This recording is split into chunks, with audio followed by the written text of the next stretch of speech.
Hey folks, it's Wade the Shoe Dog. So listen, I talk to people every day that are working on starting a shoe company or want to become a shoe designer or in school and want to learn more about shoes. So I want to talk to you about just the basics of shoe construction and what are the correct terms and terminology for shoe parts. So again, if you're looking to start a shoe company, it's kind of like you should know this stuff. And if you're gonna go to vacation in Spain, maybe you should learn Spanish, right? So that's the idea. Let's learn the correct terms and terminology for these shoe parts. Where are you going to find this information? You're going to find this at the shoemakersacademy.com shoe construction cheat sheet. In the link in the description, you'll find a link. Um, Basically, put your email in, we'll send it to you. That's as easy as it is. You can also find this information in our book, How Shoes Are Made, and in the book, How to Spot Fake Sneakers. And why does this apply to fake sneakers? Well, if you don't know the correct terms and terminology, then how do you know really what to look for? Okay. The other thing is, if you come over to shoemakersacademy.com, you're going to see we have a ton of shoemaking courses. Whoops, let's get back to that. You're going to see that we have a ton of shoemaking courses on all different subjects related to commercial shoemaking and shoe design. Um, just you'll check it out. And again, this is all stuff that's included in our course program. Okay, let's get started. So, first things first, we're going to talk about the basic parts, right? And what are the correct terms for these? Okay, so number one is the upper, right? This sewn part with all the leather pieces and the logos. This is the upper. This rubber piece is the outsole. What's the midsole? Well, on this shoe, you can't see the midsole. Here's the cut piece. You can see that's the midsole that has the airbag in it. You know, if you have a running shoe, right, this foam part is the midsole. The rubber part on the bottom is called the outsole. So here's a particular running shoe. Here's the foam midsole, right? Here's the high traction rubber outsole. Again, in a shoe like the Jordan, you're going to have a rubber cup sole, right? And it's you see that it's rubber on the sides and the bottom. And why do we call it a cup sole? It's a cup sole because it cups the upper, right? Okay. Now, the last thing is the last. So this hard plastic thing inside is called the last. And what does the last do? Well, the last, that's the shape of the inside of the shoe. So when you go to build a pattern, that's where you start. You build out from that piece. Now, it's also in the production, you have to have the last inside the shoe to number one, pull the upper tight, and number two, to hold it so that you can glue the outsole on, right? So that's what holds everything in place as you glue it together. So upper, outsole, midsole, last. And whether it's a basketball shoe, skateboard shoe, running shoe, these terms and terminology is all the same. Women's high heel dress shoe, same deal. Okay, next, let's get into the correct parts. And we're going to start with the Jordan because that's a basic shoe that everyone knows and loves. So let's zoom in here and get a look at these pieces. So first thing, we call this the toe tip. That's not so hard to understand. Next is toe spring. What is the toe spring? The toe spring is the distance that this toe tip is off the ground when the shoe is just sitting, right? So you might see a skateboard shoe has really low toe spring, really flat to the ground, or these barefoot shoes has zero toe spring. Whether you want toe spring or don't want toe spring depends on the type of shoe and your personal preference. There's reasons to have it and reasons not to have it. Okay, the vamp. The vamp actually is the flat part. When you're wearing your shoes and you're looking down on it, this is the vamp, the flat part. The toe tip is here, and this is the vamp.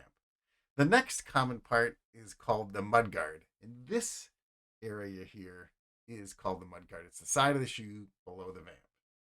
On this particular shoe, you can see we have an outsole color break, right? So that's where the white and the black are separated from each other.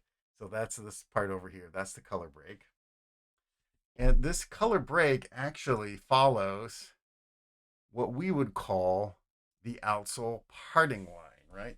So when these molds are made, there's a dividing mark between the white and the black, and because this is kind of like a waffle iron, right? The two halves come together, and where the two halves come together, that's called the parting line. So when you look at a shoe like this, you can see that's where the white and the black are divided. That's the parting line. Channel stitch, okay, that groove, right? That's the channel stitch. Now, this other line here, this top edge, this is called the top line of the outsole. This is also called the top line of the shoe, right? So, top line of the shoe, top line of the outsole. Um, what's the opening of the shoe? This is called the throat. It's called the throat of the shoe. Now, in this particular shoe, in this diagram, we have the edges of the pieces are rolled. So instead of just cut leather parts, like this shoe is all made out of cut leather parts, the edges have been cut and then they've been rolled over. So it's smooth and the material matches. So that would be a rolled edge. Now, all these components here that are held where the lace is attached, this is called the eye stay. So here is the eye stay on this shoe. It's a piece of suede. On this Air Max, the eye stay is these little rubber components, right? So that's the eye stay. Now, the logo on this Nike shoe, you would call that a die cut overlay, right? Because it's on top. And this white piece is called the quarter panel, right? It's called the quarter. That's the side of the shoe. That's the quarter panel, and you can see that this quarter panel is under the mudguard piece and under the heel and under the logo. So we would call that an underlay, right? So in this case, the vamp happens to be an underlay of the mudguard, or the logo is an overlay. In this case, the heel panel is an overlay. So to describe the geography of a shoe, we use the terms underlay and overlay. Now, on this shoe, we also see binding edge, right? So this tongue is made out of fabric that's been wrapped and sewn onto the tongue. So we call that a binding edge. Now, when you're securing pieces, quite often you'll see some extra stitching. So we're going to zoom in here. And sometimes it might look like a defect, but this is called back stitching because the sewing needle has gone around and they've come back to secure it. So even though it looks like there's double stitching, that's back stitching. Now, on this shoe, we have matching stitching. We also have some contrast stitching. So you can see that white quarter panel stitching goes over the logo. So you would say that's contrast stitching. And this thing, you can also see double line or single line, or sometimes there's even triple line of stitching, right? So when you describe stitching, you're going to say single or double. Is it matching or is it contrasting? Okay, so here we have the logo. This is radio frequency welded or embossed. We already talked about what the top line is. Now, this component is also called the top collar, right? And then this is also called the heel counter or the heel counter cover, because the counter generally is the rigid piece of plastic that's inside. So the counter cover covers the counter. All right. Should we go next? All right, let's back up. Next, we're going to talk a little bit about some construction techniques. So we're going to zoom in here. This is called a Strobel. And the Strobel is when a piece of fabric is sewn into the bottom of the shoe. So this shoe right here has been Strobel. You can see the little zigzag stitching around the edge. This is called a Strobel. Very common construction for sports shoes. When you open in the inside of the shoe, you're going to see that sort of caterpillar stitching around. That means it's a Strobel. Now, if you open up a shoe and take the footbed out and you don't see any stitching, then the shoe is called board lasting. And board lasting is when they pull the material over the bottom of the last and glue it in place. So I'll show you. It looks like this. So here the material flap is pulled over and it's glued or stapled or hammered onto this fiberboard backing. That is called board lasting. So again, if you see the stitching, it's called Strobel. If you don't see any stitching, it's called board lasting. All right, let's get a look at an outsole bottom so you can learn some proper terms and terminology of these rubber parts. Okay, so obviously this is gum rubber, not so special there. We would call this the tread pattern. Okay, now the flat spot of an outsole, this flat surface, we call this the web, and the web connects the lugs together, right? So on this one, you can see you've got a flat web and then the lugs, and then this on the screen you can see texture and you can see color break. So this deep line is what we'd call a color break or a color dam. We say dam like as in damming a river, right? And it stops the rubber when it's liquid from meeting, right? So you can make these two parts different colors. In this case, they don't happen to be different colors. I'm going to see if I don't find one here to show you. But so you can see the texture.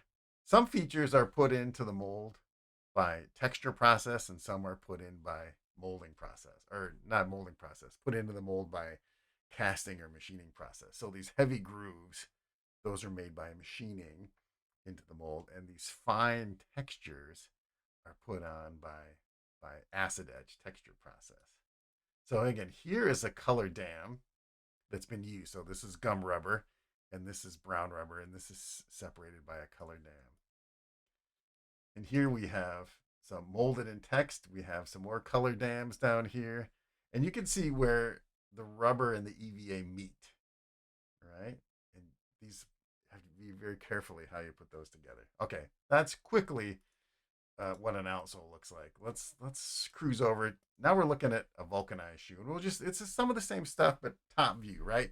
So here you can see the toe tip, and then you can see the vamp. Now this shoe is vulcanized, right? So this side is called tape, right? It's actually a strip of rubber that's glued on. Here you can see the throat of a shoe, overlay panel, shoelaces. Now this drawing, we also explain medial and lateral, right? So when you're holding a shoe and you're working on it, when you say left and right, you're talking about is it the left shoe or the right shoe? If you're holding up an individual shoe in your hands, you can't say left or right on the shoe itself because which shoe is it, right? So in this case, we have this called the medial side, right? That's the side with your arch. The lateral is the outside of a shoe. So the inside, where your shoes face together, right? That's the medial side, and the outside is the lateral side. Really important to know that. Okay, so here we're going to talk about this is the vamp. This is the tongue. Now, the tongue has three parts, right? You've got the tongue face, you've got the tongue lining, and you've got the tongue binding or tongue collar. And same thing, you have your collar line, and this is your collar lining and your collar foam. Okay, what is the inside of the surface that you're standing on, right? You could call that an insole. You could call it a sock liner, right?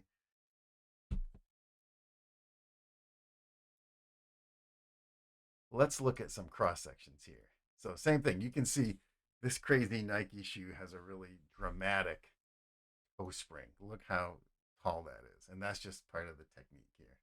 So this line right here, this is the Strobel, right? You can see it.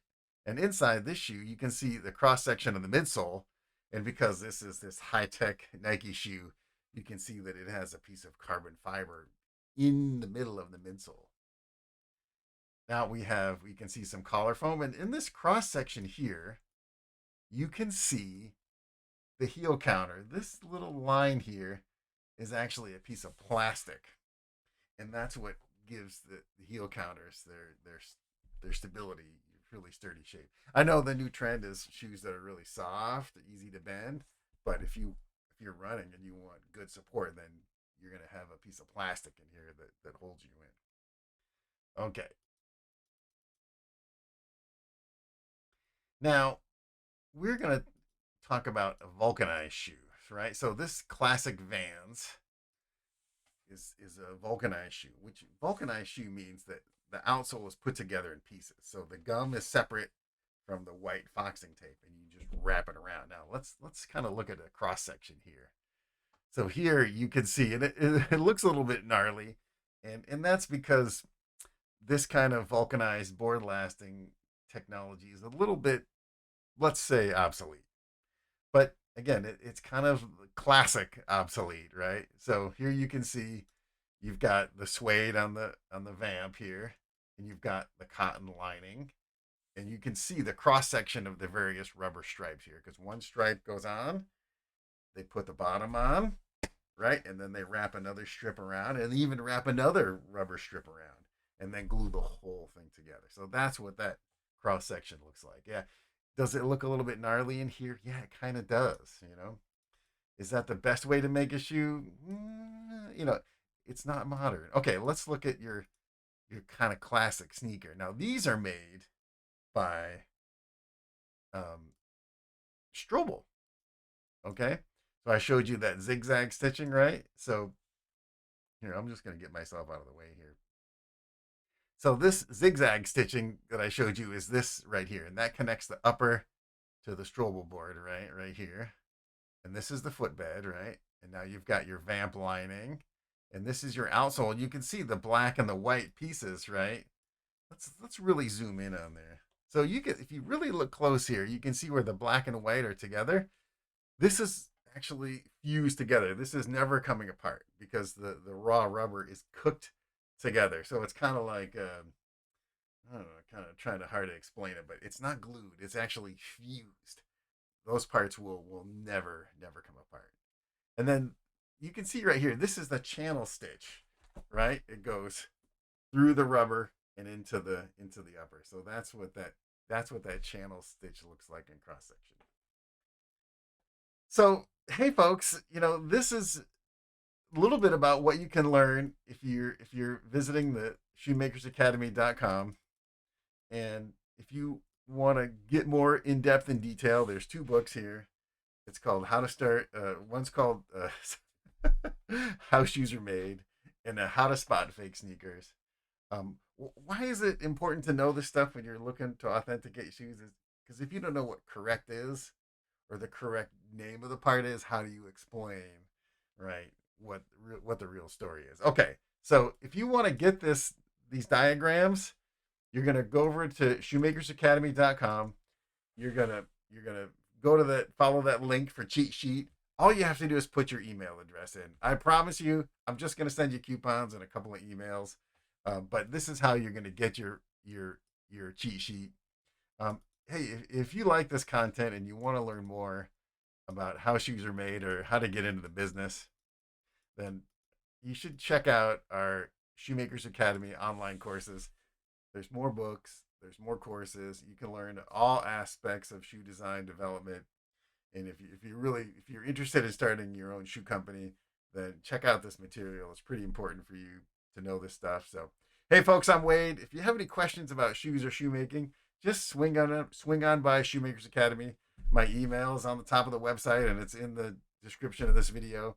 I'll be happy to answer any questions. You know, hey, I got started as a shoe designer and had a long career making shoes. And if you want help with that stuff, then I'm happy to help you with that. Thanks, folks.